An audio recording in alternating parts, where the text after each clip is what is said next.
নমস্কার বন্ধুরা, প্রত্যেক দিনের মতো আজকেও আপনাদের সামনে একটি নতুন ভিডিও নিয়ে আসলাম। আজকের ভিডিওতে আমি বলবো শ্বাসকষ্টের সমস্যা নিয়ে।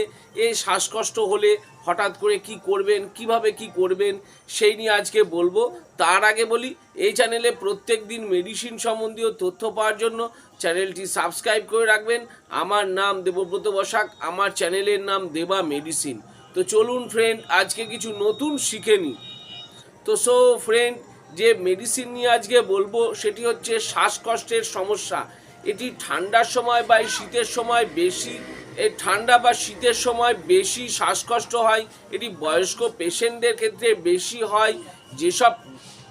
যেসব সমস্যা হয় সেগুলো আমি স্ক্রিনে দেখিয়ে দিচ্ছি, দেখে নেন।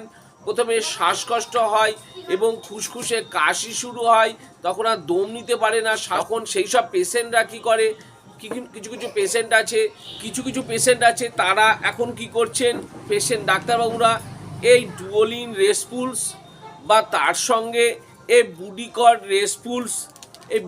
রেসপুলস ডাক্তারবাবুরা ইউজ করছেন।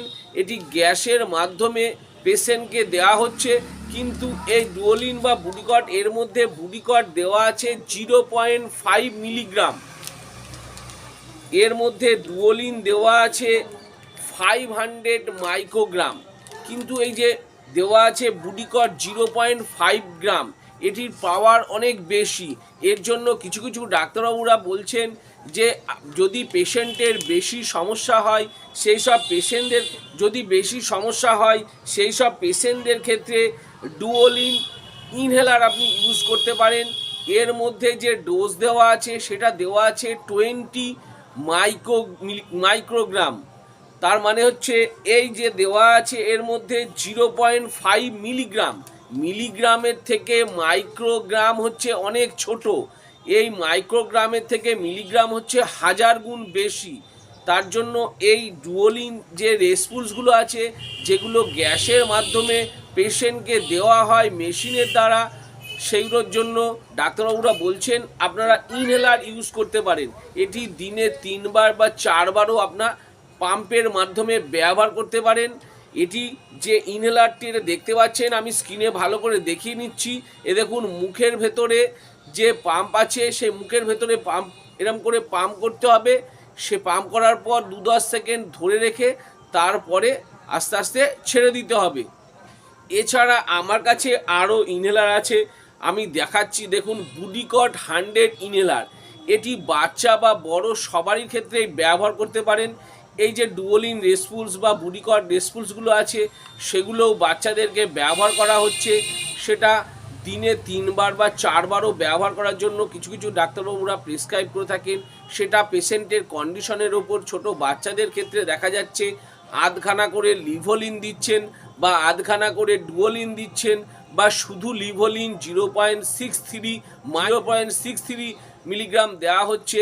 কিন্তু কিছু ডাক্তারবাবুরা বলছেন যদি লিভোলিন দেওয়া হয় সেই সব পেশেন্টকে, দেখা যাচ্ছে লিভোলিন এর মধ্যে দেওয়া আছে 50 মিলিগ্রাম, মানে হচ্ছে মিলিগ্রাম থেকে 1000 গুণ কম। অতএব ডোজটা আপনার কম হবে এবং যে বাচ্চা পেশেন্ট বা বড় আছে সেই সব পেশেন্টদের ক্ষেত্রে আরও ভালো হবে। কিন্তু দেখা যাচ্ছে যে ডুওলিন রেসপুলসগুলো নিচ্ছেন তার মধ্যে পাওয়ার বেশি আছে, যেন বিশাল সমস্যা হতে পারে। এছাড়া কিছু পেশেন্টকে দেখা যাচ্ছে এমার্জেন্সি ক্ষেত্রে ডেরিফাইলিন ইঞ্জেকশন এবং ডেকাডন ইঞ্জেকশন দুটো একসঙ্গে 5 ml সিরিঞ্জে ভরে শিরার মধ্যে বা আইভিতে ব্যবহার করা হচ্ছে। তার জন্য কি হচ্ছে, সঙ্গে সঙ্গে সেই পেশেন্টের যে শ্বাসকষ্ট সমস্যা সেটা সঙ্গে ঠিক হয়ে যাচ্ছে। এছাড়া কিছু পেশেন্টকে দেখা যাচ্ছে বিশাল আরও বেশি সমস্যা হচ্ছে।